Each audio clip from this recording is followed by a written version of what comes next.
Well, Brianna, I have to tell you, this is a fantastic concept that you chose to explore in your images. I think you are doing more than simply recording beautiful things.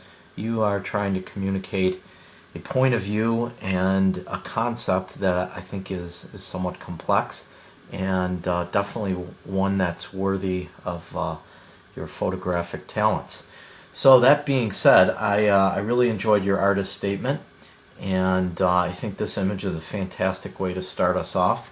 One of the things that I really love is that it's the viewpoint you take is really from almost the viewer's position. So it's almost like the viewer is looking down at their feet. So that idea that there's some sort of insecurity or something about us that makes us unique, this ties that just immediately to the viewer. And I think the error message on the scale also really just drives home that point clearly. Really, really great start to your portfolio or your project, and I think this is a really good photograph. Again, really wonderful shot, very simple, very clean. The texture on the stairs contrasting with the texture of the model's legs and the pattern on her dress. It all really works together to support what you're trying to say, and there's no question what you want the viewer to look at here in the photograph. It's the legs, and I think what you're trying to say here is crystal clear. So again, fantastic job on that. I love this image. Again, you take a point of view that is a little bit different. You're up a little bit higher here, and that beautiful window lighting, it almost makes this person look like a model. And the image itself kind of has this serene tranquility to it.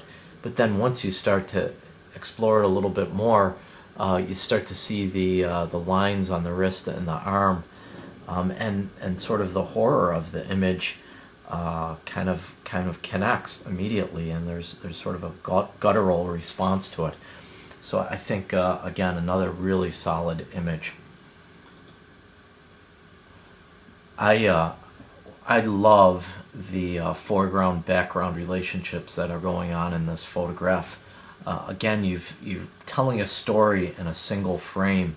You've got the stuff in the foreground that's out of focus, and even one of the girls has sort of a big grin on her face, and she's clearly having fun. And that's contrasted so wickedly by the girl in the background, or the woman in the background, that you want to know what's going on between the two, and why is she separated from these two here. And when you see the silhouette of the hand, and even this little I almost love these two little reflections on her jewelry that are almost like two eyeballs looking out at the viewer, and it almost echoes her eyes in their positioning in the photograph. So again, very, very well composed photograph, well put together. I think again, very, very solid work. So this one's one of those fun images that I kind of spend a little bit of time looking at and trying to figure out what's going on in here.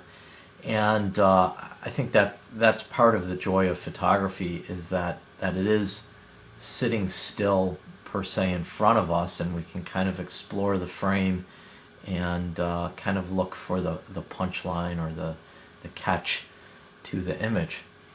So I think that especially the book that you've used on top, Harold's Trip to the Sky, kind of indicates that this person is a dreamer, and just sort of him indulging in a fantasy buried by books here, I think is really wonderful. And again, I like it a lot. The one thing, the color looks slightly off on this image, and I'm wondering if you just shot this under tungsten lights, and maybe a better raw interpretation just might help this image out a little bit. Although I do have to say the yellow does kind of give it a nighttime feeling.